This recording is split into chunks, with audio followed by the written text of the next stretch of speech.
খালি ইসলামকে গালি দেওয়ার কারণে তাকে দিল্লিতে গার্ড করে রেখে দিয়েছে।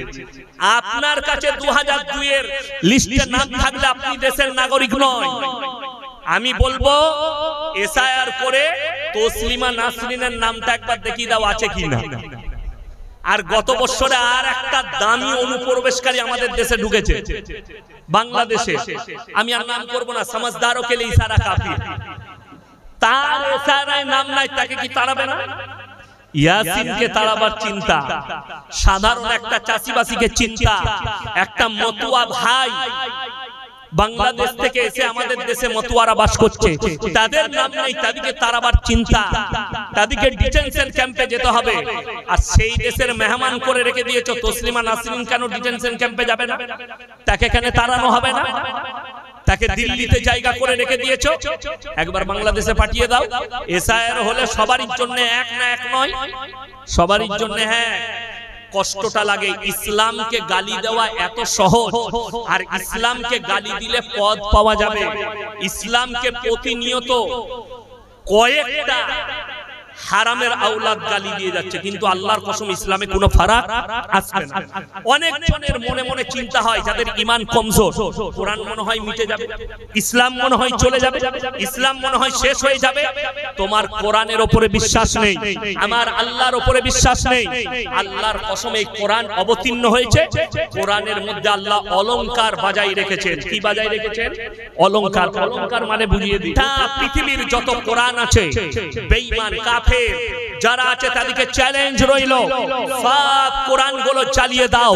হিন্দুস্তানের মাটিতে যতগুলো মাদ্রাসার মসজিদে কোরআন আছে, লাইব্রেরিতে কোরআন আছে, দোকানে কোরআন আছে, সব কোরআন চালিয়ে দাও। আল্লাহর কসম, একটা যদি হাফিজে কোরআন জিন্দা থাকে, 100 কোটি কোরআন ছেপে আবার আসবে। জোরে বলুন নারায়ে তাকবীর। আবার কোরআনকে মিটানোর কে শখ দেখছে? একটা হাফিজে কোরআন খালি জীবিত থাকলে 100 কোটি কোরআন আবার ছেপে চলে আসবে। কোরআন এমন এক মুকাদ্দাস কিতাব, যখন একটা বাচ্চা ছেলে, একটা মানুষ পড়তে শুরু করে, তার দিলেতে আমার আল্লাহ কোরআনকে গেঁথে দেয়। জোরে বলুন সুবহানাল্লাহ। তাই কোরআন মিটে যাবে, কোরআনটা পুরো ছাই হয়ে যাবে, কিন্তু এই সিনের মধ্যে আল্লাহ কিয়ামত পর্যন্ত কোরআন গেঁথে রেখে দিবেন হাফিজে কোরআনদের। জোরে বলুন সুবহানাল্লাহ। আমার বন্ধুগণ, আমার ভাই, ওই চৈত্রে কোরআনকে মিটানো পৃথিবীর কোন মানুষের পক্ষে সম্ভব নয়। এরপরে আপনাদেরকে বলে যাই, আপনার জীবনে 3টে জিনিস দুনিয়াতে রেখে যান। কটা বললাম বাবা? 3টে জিনিস যদি আপনি রেখে যেতে পারেন আপনার জীবনে, মাথায় রাখবেন, আপনি চলে যাবেন দুনিয়া থেকে, কবরে শুয়ে শুয়ে আপনি নেকি পেতে থাকবেন। জোরে বলুন সুবহানাল্লাহ। নাম্বার 1, নেক সন্তান। কোন সন্তান বললাম? কেউ যদি পৃথিবীতে একটা নেক সন্তান রেখে গেল, এইটা হচ্ছে তার একটা বড় সাদকা। নেক সন্তান আমি দুনিয়াতে রেখে দিয়েছি, এই নেক সন্তান আমি দুনিয়াতে রেখে চলে যাচ্ছি। আমার বন্ধুগণ, এই নেক সন্তানকে আপনি মরে যাওয়ার পরে আপনার জানাজার নামাজ পড়াতে পারবে, আপনি মরে যাওয়ার পরে আপনার কবর জিয়ারত করবে, আপনার জন্য দান করবে, নামাজের পাটিতে বাপের জন্য চোখের পানি ফেলাবে। আল্লাহ, আমার আব্বা তো চলে গেছে, তুমি আমার আব্বাকে জান্নাতি করো, আমার আল্লাহর মাগফিরাত করে দাও। হাদিসে আছে, চোখের পানিটা গালে গড়ানোর আগে আমার আল্লাহ তোমার দোয়াকে কবুল করে নেবে। জোরে বলুন সুবহানাল্লাহ। নেক সন্তান ওই জন্য রেখে যান, বেঁচে থাকতে সন্তানকে নামাজের দাওয়াত দেন, তাকে দিনদার করেন। আপনার ছেলে ডাক্তার হোক, মাস্টার হোক, প্রফেসর হোক, ইঞ্জিনিয়ার হোক, নেতা হোক, মন্ত্রী হোক, যা করবেন করেলেন, কিন্তু দিন তার মধ্যে যেন থাকে, নামাজ কম্পালসারি তার মধ্যে যেন থাকে, আল্লাহ এবং রাসূলের উপরে বিশ্বাস, কিয়ামতের দিনের উপরে বিশ্বাস, সে যেন কোরআনের মহব্বতের উপরে টিকে থাকে, আল্লাহর মহব্বতে। নাম্বার 2, সাদকায়ে জারিয়া। কি বললাম? সাদকায়ে জারিয়া। আপনি আপনার জীবনে বেঁচে থাকতে আপনি টাকা দান করলেন, কি দিলেন? পয়সা। কোথায়? কোন মাদ্রাসায়, কোন মসজিদে। কেউ মেয়ের বিয়ে দিতে পারছে না, আপনার প্রতিবেশী খেতে পারছে না, তাকে পয়সা দিলেন, তাকে খাবার দিলেন, সদকা করলেন। আমার গ্রামে মসজিদ হচ্ছে, আমার 10 বস্তা সিমেন্ট, আপনি কবরে চলে যাবেন শুয়ে শুয়ে, কিয়ামতের সকাল পর্যন্ত নেকি পাবেন। মাদ্রাসায় ইলম শিক্ষা হয়, মাদ্রাসায় আপনার বিল্ডিং এর কাজ হয়, এতিম আর মিসকিনরা খায়, সেখানে যদি আপনার পয়সা থাকে, তার ইলমটা, সেই ইলম যতদিন থাকবে, পৃথিবীতে যতদিন ছড়াবে, এই মাদ্রাসা থেকে, এই বিল্ডিং থেকে আপনি কবরে শুয়ে শুয়ে নেকি পাবেন। আর 3 নম্বর হচ্ছে খায়রুকুম মান তাআল্লামাল কুরআন আল্লামাহু, যারা ইলম হাসিল করে অপরের কাছে পৌঁছায়। এই শিক্ষক যিনি বুখারী পড়াচ্ছেন, যিনি তিরমিজি পড়াচ্ছেন, যিনি আবু দাউদ পড়াচ্ছেন, যারা হাদিসের তালিম দিচ্ছেন, যারা হিফজ করাচ্ছেন, যারা কোরআনের তালিম দিচ্ছেন নুরানি কায়দা, তাদের কাছ থেকে ইলমটা যত ছড়াবে তারা নেকি পেতে থাকবে। এবং যারা এখানে হিস্সা নিবে, দান করবে, আল্লাহ তাদেরকেও নেকি দান করবেন। আমার বন্ধুগণ, আমার ভাই, 3টে ব্যক্তি যদি জীবনে তোমাদের কাছে হাত পাতে, তাদের হাতকে জীবনে ফিরাবে না। 1 নম্বর হচ্ছে ওয়াআতিদাল কুরবা, তোমার কাছের গরীব যদি তোমার কাছে হাত পেতে দেয়, তার হাতকে জীবনে ফিরিও না। কেন? তোমার কাছে যখন কেউ হাত পাতবে, তুমি দেনেওয়ালা 1 টাকা যদি দিতে পারো, 10 টাকা যদি দিতে পারো, মনে মনে ভাববে আল্লাহ তুমি আমাকে দেনেওয়ালা বানিয়েছো, আমাকে হাত পাতনেওয়ালা বানাওনি। তার হাতের দিকে তাকিয়ে অনুভব করুন, হৃদয়কে জিজ্ঞেস করুন হাতটার দিকে তাকিয়ে, যে আল্লাহ আমাকে দেনেওয়ালা বানিয়েছো, তার মতো আমাকে হাত পাতনেওয়ালা বানাওনি। আর আল্লাহর কাছে শুকর আদায় করুন, আল্লাহর কাছে শুকর আদায় করুন। আমার বন্ধুগণ, 2, এতিম আর মিসকিন যদি হাত পাতে, এতিম আর মিসকিন যদি হাত পাতে, তাদের হাতকে ফিরিও না। নাম্বার 3, মুসাফির যদি তোমাদের কাছে হাত পাতে, তাদের হাতকে ফিরিও না। এই 3 জনের দোয়াকে আল্লাহ কবুল করে নেয়। এই মাদ্রাসায় কত এতিম মিসকিন আছে, কত গরিব গুরবো আছে, আপনার জানা নেই। পরে এসে হেড মোল্লার কাছে জেনে নেবেন, সেক্রেটারি সাহেবের কাছে জেনে নেবেন, কত মা মরা, কত বাপ মরা, কেউ কারো বাম্মা ছেড়ে চলে গেছে, এরকম কত তালবিলিম আছে, ছাত্র আছে।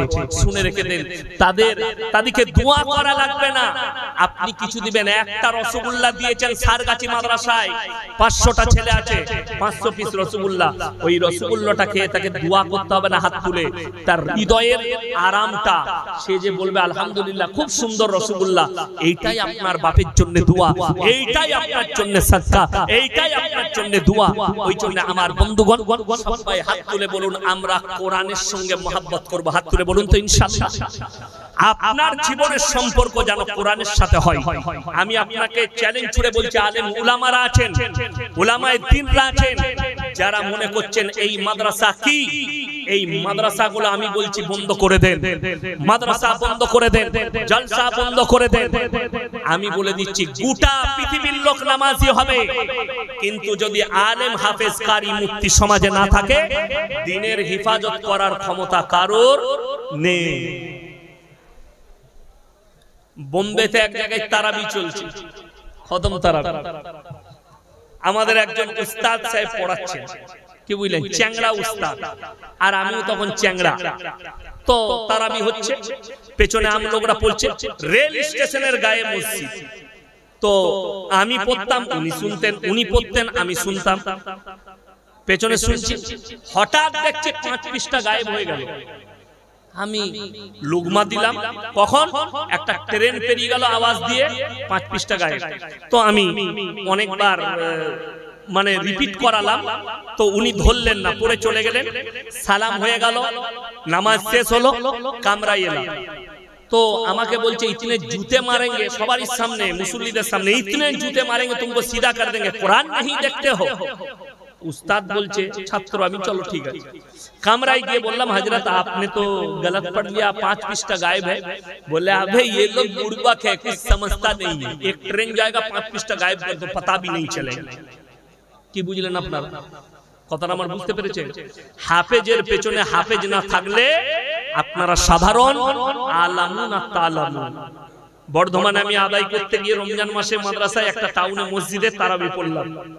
তো বিহারের একজন হাফেজ পড়াচ্ছে, সে যা পড়েছে ফেরেশতারাও বুঝতে পারে না, আমি তো অনেক দূরের কথা। तो नमाज़ेर पढ़े आमी बिल काटছে আমাকে এসে বলছে हजरत हमारा पढ़ा कुरान कैसे लगा पढ़ना। हमरा बहुत अच्छा तुम ऐसे पढ़ रहे थे कि फरिश्तों को भी पता नहीं चला तुम कहां पढ़ रहे हो, तुम इतने अच्छा पढ़ लिए। আমি তো বুঝতেই পারি না, খালি শুরুটা বুঝতে পারছি বাকি না কি করে বুঝবে ফেরেশতারাও খুঁজে পাবে। তো পেছনে হাফেজ না থাকলে পেছনে আলেম না থাকলে বড় মুশকিল। ওই জন্য যারা যুবক এসছেন, গ্রাম্য লোক এসছেন, গ্রামে জলসা করলে তুমি সব ব্যবস্থা করো, কিন্তু স্টেজে একজন আলেমকে সভাপতি করে বস করাও, যে মৌলবীর ভুল ধরবে, না হলে গাঁজা করি গল্প করে পালিয়ে যাবে, আপনি বিপদে পড়ে যাবেন। ওই জন্য আমার বন্ধুগণ, আমার ভাই, আমরা এতিম মিসকিনের পাশে আছি, সকলে জোরে বলুন ইনশাআল্লাহ। আমি সেদিনে বর্ধমান জেলায় বলেছি যে যদি দান পশ্চিম বাংলায় দেখতে হয়, মুর্শিদাবাদ জেলায় যেতে হবে। লোকে বলে মুর্শিদাবাদের লোক খেটে খায়, আমি বললাম দান দেখতে হবে। মুর্শিদাবাদ জেলার লোক দানে আগে। এত বড় বড় মাদ্রাসা চলছে, এই ইদারা কারুর 1 টাকা নেই। আপনাদের জেলার, আপনাদের গ্রামের, আপনাদের পরিবেশের, আপনাদের পরিবারের লাখ লাখ টাকা এই মাদ্রাসা চলছে, আলহামদুলিল্লাহ। আউলিয়া আল্লাহি লা খাউফুন আলাইহিম ওয়া লা হুম ইয়াহজানুন। এই আয়াতের অপব্যাখ্যা করে আমাদের দেশের কিছু জিলাপি হুজুর, কিছু গুটকাখোর, কিছু সিন্নিখোর। এটার ব্যাখ্যা করছে আউলিয়া মানে হচ্ছে পীর ওলিরা। এই ব্যাখ্যা করে কিছু সাধারণ মুসলমানের ব্রেনকে নষ্ট করে দিচ্ছে, কিন্তু এর অরিজিনাল ব্যাখ্যা হচ্ছে আউলিয়া মানে হচ্ছে আল্লাহর বন্ধু। আল্লাহর বন্ধুটা ইয়াসিন হতে পারে, একটা সাধারণ স্কুল মাস্টার হতে পারে, একজন হাজী সাহেব হতে পারে, একটা সাধারণ যুবক হতে পারে। কিসের দ্বারা? আচ্ছা বলুন তো, যদি এই আমি ইয়াসিন নামাজ পড়ি, রোজা রাখি, মৌলবি বায়ান করছি, আমি আল্লাহর বন্ধু আর আপনারা আল্লাহর দুশমন? কথা বলে না সাধারণ মুসলমানরা আল্লাহর দুশমন? না, মুমিন যে হবে এবং আল্লাহর ইবাদতের উপরে টিকে থাকবে, রাসূলের আখলাকের উপরে, তারাই হচ্ছে আল্লাহর বন্ধু। আর আল্লাহ কোরআনে বললেন, যারা আমার বন্ধু হবে তাদের দুনিয়া এবং কবর এবং আখিরাত কোনো জায়গায় কোনো ভয়ের কারণ নাই। জোরে বলুন সুবহানাল্লাহ। আপনার ভয় কোথাও নেই, দুনিয়া, কবর, পরকাল, কিয়ামতের দিন, ভয় কোথাও নাই। কারা? আউলিয়ারা, যারা আল্লাহর বন্ধু হবে। আমার ভাই চলুন, 30 কোটি মুসলমান নাই কেন, তার দলিল, তার প্রমাণ আমি এখানে দিব। সারগাছিটা কোন থানা পড়ছে? বেলডাঙ্গা থানা। আরে মাশাআল্লাহ, সারগাছি। আমি তো সর্বপ্রথম দোয়া দেব, এত বড় ইদারা, এত বড় মাদ্রাসা, মরহুম মুফতি সাহেব চলে গেছেন, আল্লাহ উনাকে জান্নাতি করুন। আমাকে বেটার মতো ভালোবাসতেন এবং অনেক মেহনত করেছেন। আর বর্তমানে এই মাদ্রাসার সেক্রেটারি, কেসিয়া, যারা জিম্মেদারি নিয়েছেন, আমি বলবো আল্লাহ আপনাদেরকে ভালোবেসে জিম্মেদারি দিয়েছে এবং এখান থেকে ইলম ছড়াচ্ছে। আমি কিছু ফজিলত বলবো, তার আগে বলে নিই, এই বেলডাঙ্গা থানায় আপনারা ইমানদারির সঙ্গে বলবেন, বুকে হাত রেখে বলবেন, ইসলামী শরীয়তে সুদ খাওয়া হারাম না হালাল?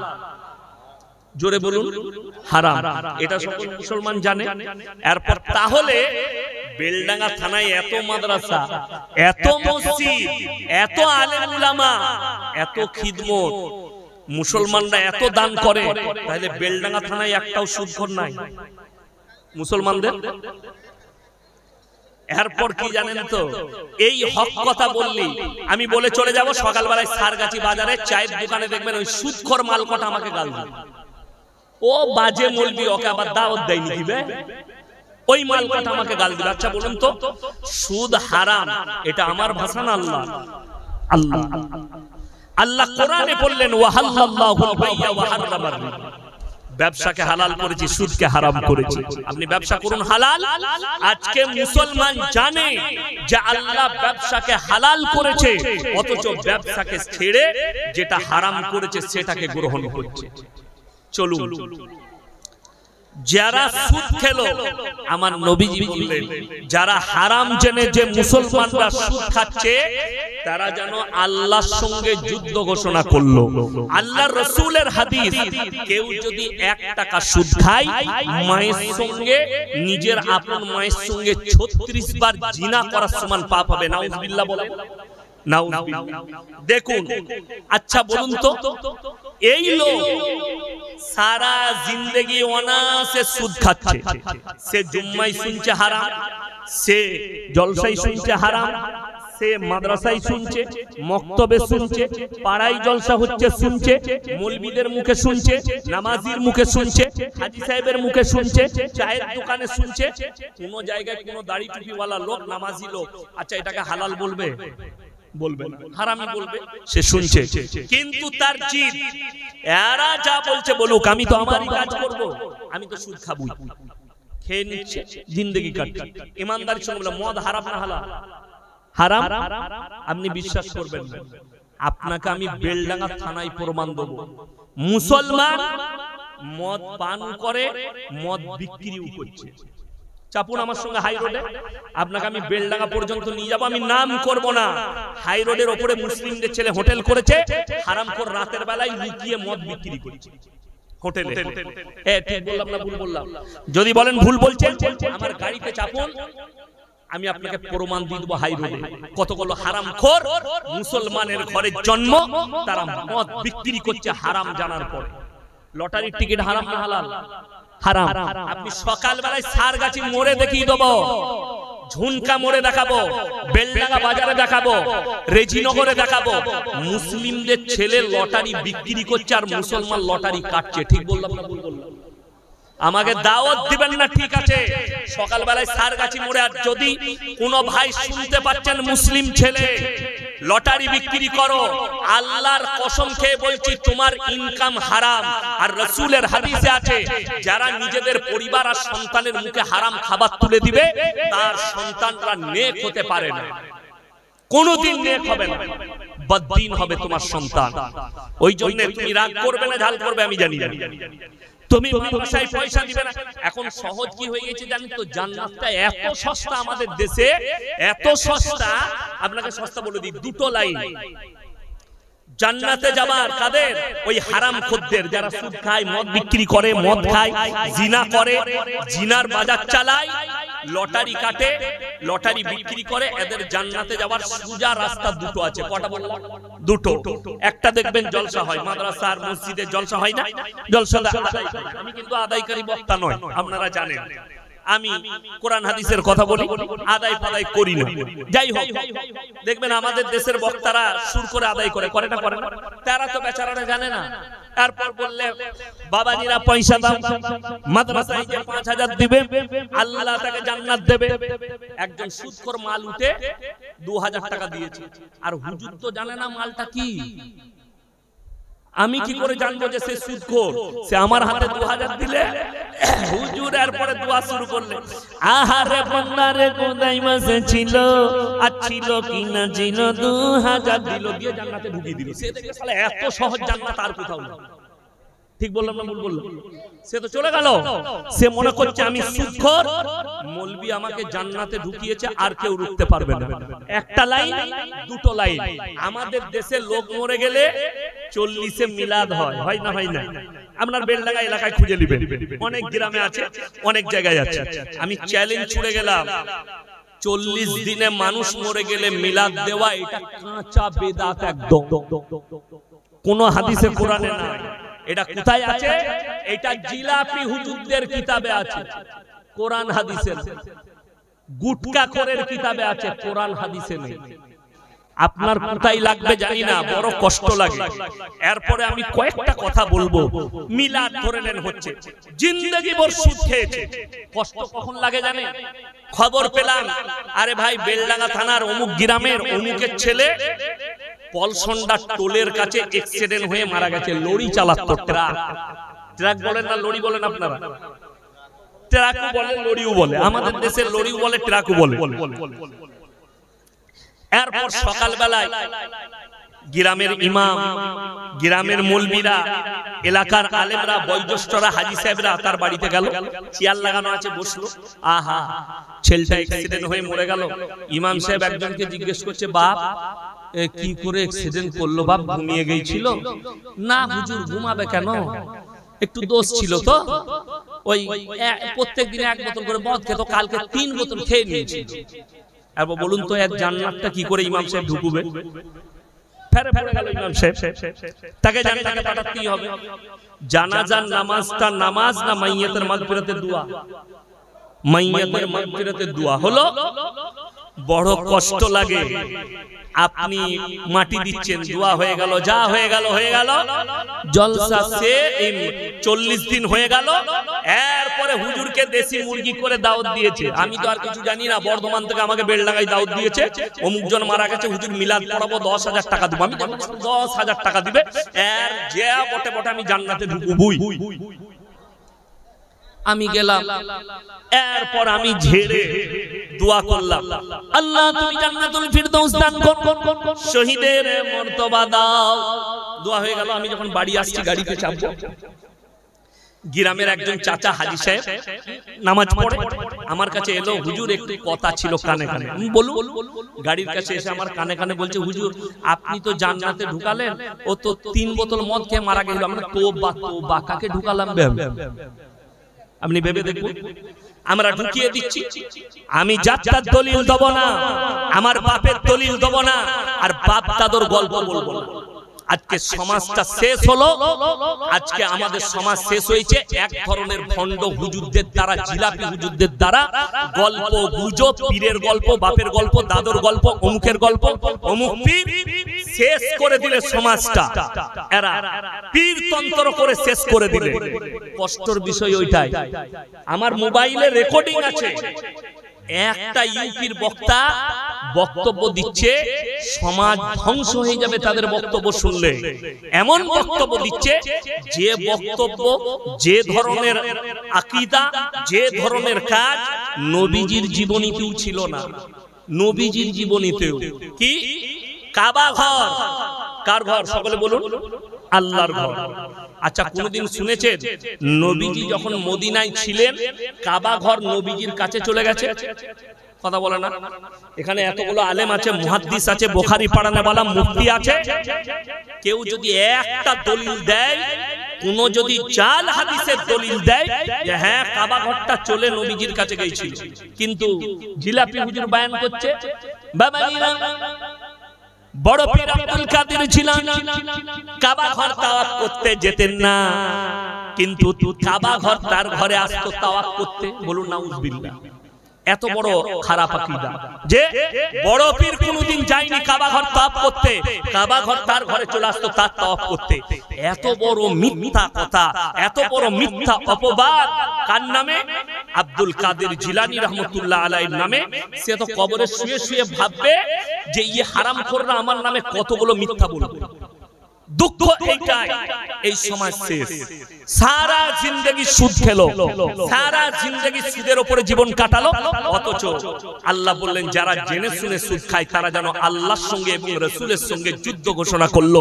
যে লোকটা রাসূল আর আল্লাহর সঙ্গে যুদ্ধ ঘোষণা করেছে, এই লোকটা মুসলমান হতে পারে বাবা? পারে না। চলুন, সেই লোক মারা যাচ্ছে সুদখোর, মরে যাওয়ার পরে তার জানাজা হচ্ছে, সব হচ্ছে, আমরা মৌলবীরা তাদেরকে দোয়া করে জান্নাতেও পাঠিয়ে দিচ্ছি।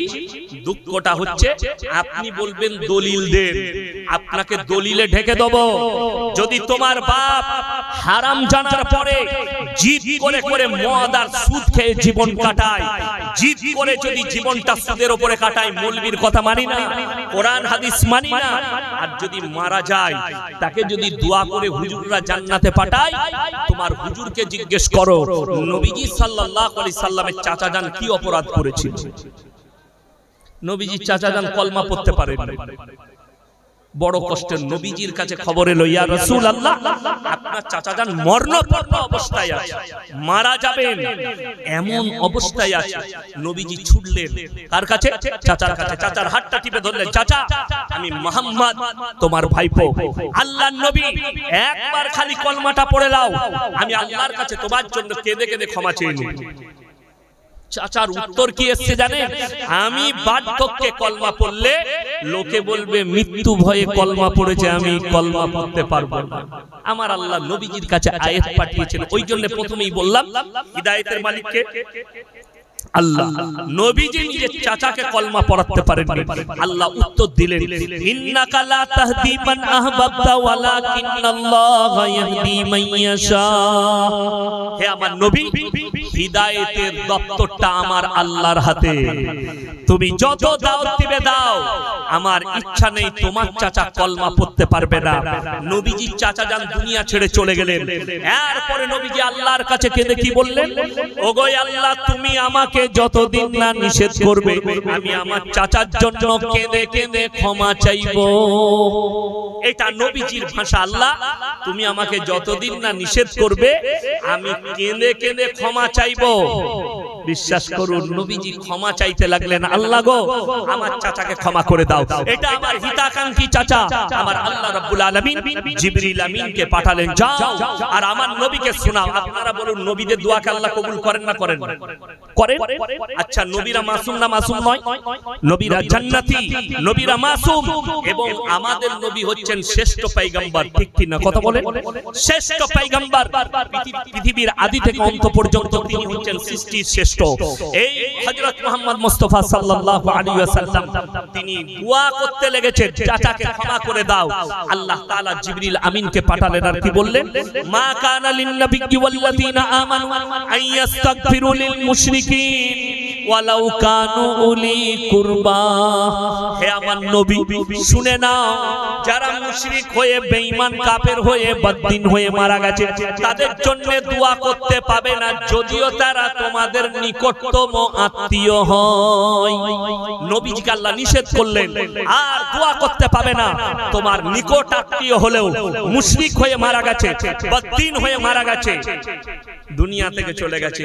অবাক করা তথ্য দিচ্ছি, কেন বললাম 10 কোটি মুসলমান মুসলমান নয়, আল্লাহ রাসূল সাল্লাল্লাহু আলাইহি সাল্লামের হাদিস, আখিরি জামানায় আমার উম্মতের মধ্যে একটা দল, একদল উম্মতি, তারা মুশরিক হয়ে যাবে, কবরের পূজা শুরু করবে, গাছের পূজা শুরু করবে, তারা ঠাকুরের উপাসনা শুরু করবে। আপনি বলবেন, হুজুর কই এখন ঠাকুরের উপাসনা? আরে আপনার মুর্শিদাবাদে দলিল দেবো, বীরভূমে দলিল দেবো, আপনার বীরভূমে দলিল দেবো, বর্তমানে দেবো। অবাক হবেন, সাধারণ লোক তো দূরের কথা, এখন গানের স্টেজে আমাদের মতো বক্তাকেও দেখতে পাওয়া যাচ্ছে। কে নাম করব?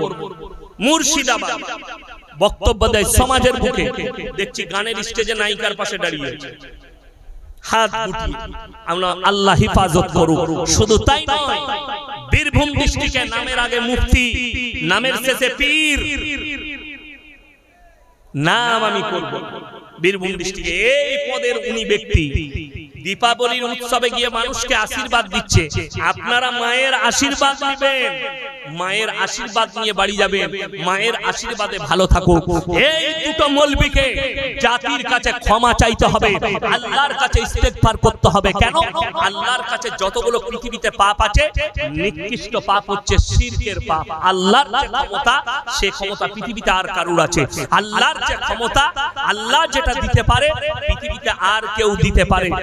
এই আকীদা যার থাকবে, সে কাফের, সে মুশরিক, সে মরে যাওয়ার পরে তার জানাজার নামাজ পড়া যাবে না যদি এই আকীদা কেউ নিয়ে আসে। আপনি অবাক হবেন, ইসলাম নিয়ে চিন্তা করছেন, আল্লাহর কসম করে বলছি, ইসলাম এত উন্নত ধর্ম, এত মডেল ধর্ম, আপনি অবাক হবেন। পৃথিবীতে যতগুলো নাস্তিক আছে, তসলিমা নাসরিন নাস্তিক না নাস্তিক নয়? শিক্ষিতরা বলুন, নাস্তিক। আসাদ নূর বলে একটা বাংলাদেশের ছেলে আছে, নাস্তিক। এইরকম যতগুলো নাস্তিক আছে পৃথিবীতে, একটা নাস্তিক কেউ দেখেছেন ইসলাম ছাড়া অন্য ধর্মকে গালি দেয়? কথা বলে না? ইসলামকে গালি দিচ্ছে ভারতে বসে কে? তসলিমা নাসরিনের মতো হারামের আওলাদ, হালালের নয়। যদি বলেন আপনার কাছে কি দলিল আছে? যারা শিক্ষিত আছেন, যারা তসলিমা নাসরিনকে ভালোবাসেন, ভালো লেখিকা মনে করেন, স্পষ্টবাদী মনে করেন, সেই শিক্ষিত দিকে অনুরোধ করব, তার লেখা বই লজ্জা বইটা পড়ে নেবেন। লজ্জা, সেই লজ্জা বইয়ে নিজে লিখেছে, আমি আমার মাকে আমার চাচার মশারিতে দেখেছি। যার জন্ম যার চাচা দিয়েছে, তার চাচার সঙ্গে তার মা জিনা করে তাকে জন্ম দিয়েছে, সে কি করে হালাল হতে পারে? সে তো নিজে প্রমাণ করেছে আমি হারামের আওলা, আমার চাচার সঙ্গে আমার মায়ের সম্পর্ক ছিল, তাহলে তো সে হারামের আওলা। তাহলে এরপর বলুন এই লেখিকা নাস্তিক নিজেকে বলছে আমি কোন ধর্ম বিশ্বাসী নয়, তাহলে তোর বাপ যদি সত্যিকারই জন্ম দিয়ে থাকে, তুই যদি হারামের আওলাদ না হস, আমি চ্যালেঞ্জ ছুড়ে বললাম ইসলাম বাদ দিয়ে ভারতে হিন্দু ধর্ম নিয়ে বলো, বৌদ্ধ ধর্ম নিয়ে বলো, খ্রিস্টান ধর্ম নিয়ে বলো, তোমার পাছায় লাথি মেরে গঙ্গা পার করিয়ে দিবে। ঠিক বললাম না? বলুন আমার ভাই, আমার বন্ধুগণ, অলংকার কি? ভাই পেছনে অনেক ভাই দাঁড়িয়ে আছেন, আমি একবার খালি তাকবীর দেব, সামনের জায়গাগুলো পূরণ করে নেবেন। নারায়ে তাকবীর, এগিয়ে আসুন তাড়াতাড়ি, সামনে জায়গাগুলো পূরণ করে উঠে আসুন। নারায়ে তাকবীর। তোমরা গরুর মাংস খাও না? আচ্ছা, সে তো মোদি তো বলছে তোরাই খেয়ে নিলি, মুর্শিদাবাদের লোকরা। হ্যাঁ, এগিয়ে আসুন, এগিয়ে আসুন ভাই। অনেক লোক দাঁড়িয়ে আছে, অনেক ভাই, আপনাদের অনুরোধ করছে আপনারা একটু এগিয়ে চলে আসুন, সামনে জায়গাগুলো পূরণ করে। মাশাআল্লাহ, চলে আসুন, এগিয়ে আসুন, এগিয়ে আসুন, মাশাআল্লাহ, এগিয়ে আসুন। হ্যাঁ, জাযাকাল্লাহ। ভাই আপনারা একটু জায়গা দেখে বসে যান ভাই, চলে আসুন। এই সাইডে কেন দাঁড়াচ্ছ আপনারা? এখান থেকে সরো, হ্যাঁ এখান থেকে সরে যান, এদিকে বসো না, জায়গা আছে, এদিকে বসে যান। আমার বন্ধুগণ, আমার ভাই, যারা বলছে ইসলামকে মিটিয়ে দেবো, কোরআনকে মিটিয়ে দেবো, কোরআনে অলংকার বাজে। অলংকার কি? আপনার চোখ দিয়ে পানি আসবে শুনলে। এখানে যারা মাস্টার আছেন, ডাক্তার আছেন, প্রফেসর আছেন, ইঞ্জিনিয়ার আছেন, যে ভাইদের কানে, শিক্ষিত ভাইদের কানে আমার আওয়াজ যাচ্ছে, যদি আপনার কাছে একটা দলিল থাকে আপনি এসে দিবেন, আমার পকেট থেকে যত টাকা বেরোবে আপনাকে দিয়ে দেবো। চ্যালেঞ্জ ছুড়লাম, আজকে নয়, আমার আবার জালিলিয়ায় 23 তারিখে জলসা আছে, আরো জলসা আছে আমার মুর্শিদাবাদের বেলডাঙ্গা থানায়, অনেক জায়গায় জলসা আছে। আপনি যে কোনো জলসায় দলিল নিয়ে আসবেন, কিয়ামতের সকাল পর্যন্ত সময় দিলাম। কতদিন পর্যন্ত? কতদিন? রেকর্ডিং হচ্ছে কতদিন? কিয়ামতের সকাল। নাম্বার 1, অলংকার মানে এমন একটা ছড়া নিয়ে এসো, এমন একটা পদ্য দাও, এমন একটা গদ্য দাও, এমন একটা ছড়া নিয়ে এসো যেটার প্রত্যেকটা লাইনে যেন অলংকার বাজায় থাকে। অলংকার মানে প্রত্যেকটা লাইনের শেষ অক্ষর একই হতে হবে। না, সূরা রহমান কিছু জানো, ওটা কোথাও অলংকার বাজায় আছে? কোরআন আমার সামনে আছে, সূরা রহমান আমি বলে দিচ্ছি, ওর থেকে ভালো সূরা আছে। সূরা রহমানে অলংকার বাজাই না, সূরা রহমান নয়, আমি বলে দিচ্ছি সেটা। তার আগে শুনেলেন, অলংকারটা বুঝায় প্রত্যেকটা লাইনের শেষ অক্ষর একই হতে হবে। আপনাকে একটা ছড়া বলি, বন্দে আলিমিয়ার লেখা ছড়া আমি পড়েছি ছোটবেলায় স্কুলে। আমাদের ছোট গায়ে ছোট ছোট ঘর, লাস্টের অক্ষরটা কি এলো বাবা? র। থাকিছে তা সবে মেলে নাহি কেউ পর, আবার কি এলো? র। পাড়ার সকল ছেলে মোরা ভাই, ভাই কি এলো? অলংকার শেষ। এই রকম একটা ছড়া নিয়ে এসো যেন প্রত্যেকটা লাইনের শেষে একই অক্ষর আসে। যদি বলেন কোরআনে কোথায় আছে, কোরআন খুলেন। ওয়াশ-শামসি ওয়া দুহাহা ওয়াল কামারি ইযা তালাহা ওয়ান নাহারি ইযা জাল্লাহা ওয়াল লাইলি ইযা ইয়াগশাহা ওয়াস সামাই ওয়া মা বানাহা ওয়াল আরদি ওয়া মা তাহাহা ওয়া নাফসি ওয়া মা সাওয়াহা ফাআলহামাহা ফুজুরাহা ওয়া তাকওয়াহা। জোরে বলুন সুবহানাল্লাহ। প্রত্যেকটা আয়াতের শেষে আমার আল্লাহ অলংকার বাজাই রেখেছেন, একই অক্ষর রেখেছেন, শেষ পর্যন্ত অলংকার ভাঙেনি। পৃথিবীতে এরকম একটা ধর্মগ্রন্থ নিয়ে এসো, এরকম একটা কিতাব নিয়ে এসো, এরকম একটা ছড়া নিয়ে এসো যার মধ্যে অলংকার বাজাইছে। আমার আল্লাহ অলংকার বাজাই রেখেছেন। এই কোরআনকে আল্লাহ অবতীর্ণ করেছেন, এমনি করেননি। কোরআন আল্লাহ স্পষ্ট বলেছেন, ইন্না নাহনু নাযালনা যিকরা ওয়া ইন্না লাহুল হাফিজুন। ইন্না নাহনু নাযালনা যিকরা ওয়া ইন্না লাহুল হাফিজুন। হে আমার নবী, পৃথিবীর মানুষকে বলে দাও, কোরআনকে আমি আল্লাহ অবতীর্ণ করেছি, কোরআনের হেফাজতের দায়িত্ব আমি আল্লাহ নিজে নিয়েছি। জোরে বলুন সুবহানাল্লাহ। আপনি আলমারিতে জুজদান লাগিয়ে কোরআনটা রেখেছেন, আপনি বলছেন আমি কোরআনকে হেফাজত করে রেখেছি। না, কোরআনটাকে আপনি সম্মানের সঙ্গে রেখেছেন, হেফাজত তো আমার আল্লাহ করেছে। কোথায়? এই কাগজের পৃষ্ঠায় নয়, এই কোরআনের